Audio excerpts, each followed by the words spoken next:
Je suis Loïc Derbé, le créateur du concept Monsieur Chou et gérant de la boutique d'Aix-en-Provence. Je suis pâtissier de métier depuis l'âge de 14 ans. J'ai grandi dans la pâtisserie et j'ai d'abord travaillé pour les professionnels, restaurateurs et événementiels. Et j'ai fait pas mal de desserts mariage, événementiels et donc pièces montées et donc chou. Et finalement on a décliné l'option chou et créé notre première boutique sur Aix il y a maintenant un peu plus de 6 ans. Alors, pour quelle raison avez-vous choisi le chou? Le chou, parce que c'est une pâtisserie traditionnelle qui existe depuis la nuit des temps, très française, très facile à manger. On rejoint un petit peu l'idée du macaron qui a eu un fort succès il y a quelques années. Je pense aujourd'hui que le macaron commence à se démoder et le chou pourrait traverser toutes les générations. C'est très simple, c'est un mélange de beurre, de farine, d'eau et de sel dans lequel on incorpore des œufs pour faire gonfler la pâte, donc il n'y a pas du tout de levure. Et ensuite, ce sont plutôt les intérieurs qui là sont travaillés. Et je pense que c'est notre petite force aujourd'hui. Nos garnitures sont plutôt appréciées de nos clients. C'est un dessert à la base. On le décline nous sous la version salée pour nous amuser et puis pour proposer un concept un peu différent. La clientèle est séduite justement par le développement du chou au-delà du dessert? Oui, c'est un concept un peu original et c'est ce que les gens viennent chercher chez nous.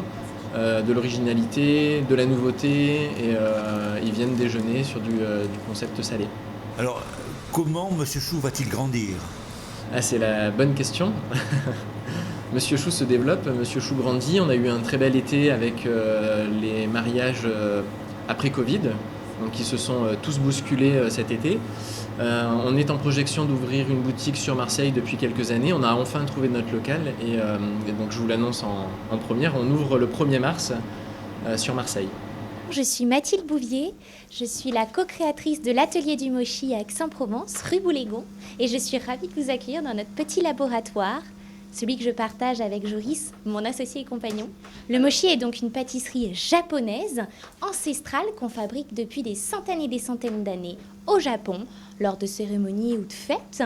Et c'est quelque chose qu'on a voulu recréer sur Aix-en-Provence et qu'on a mis en place depuis 1 an. Je suis donc partie au Japon avec Joris en 2012. Nous sommes tombés clairement amoureux de cette culture, de cette manière de voir les choses, de cet environnement. Et on a rencontré un sensei, un maître mochi, un pâtissier japonais, qui nous a permis de découvrir cette pâtisserie. Et puis quand on est rentré en France après notre petit périple de découverte, cette idée et cette envie d'apprendre à pâtisser la pâte de riz, puisque le mochi signifie pâtisserie de pâte de riz, est devenue obsédante, complètement obsédante. Et à force et vraiment au bout d'1 an, j'ai réussi finalement à faire en sorte que ce maître japonais accepte de me prendre en formation chez lui à Kyoto en 2013. C'est une formation qui a duré 3 mois, qui a été absolument exceptionnelle, qui m'a aussi bien appris à pâtisser, cet amour de la pâtisserie, devenir une petite boule d'amour, mais aussi sur le plan humain, pour le coup, avec ce mélange de culture, de vision des choses, cette fusion. Un mochi réussi, qu'est-ce que c'est? Un mochi réussi, c'est beaucoup d'amour, pour commencer. Et c'est de la dextérité, de la rapidité et de la précision dans le mouvement. Donc le mochi, à l'origine, c'est un gâteau de riz avec une boule de farce à l'intérieur qui peut être sucré, salé, grillé, toasté. Il y a vraiment 1001 manières au Japon de décliner le mochi, même si chez nous, on a décidé de le faire en sucré parce que c'est mon hobby.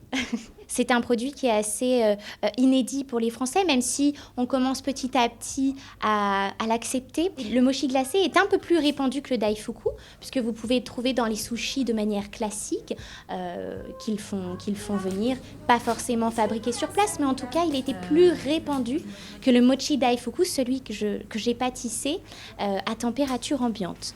Donc finalement, c'est plutôt bien accueilli par la clientèle qui se laisse tenter par des nouvelles découvertes gustatives. Et puis, On a quand même relativement une tendance sur des pâtisseries plus saines, il faut le dire, il faut être honnête, sur une pâtisserie sans gluten, vegan, peu calorique, peu sucrée. On est un peu dans ces retours-là et le mochi daifuku vraiment s'y prête à merveille.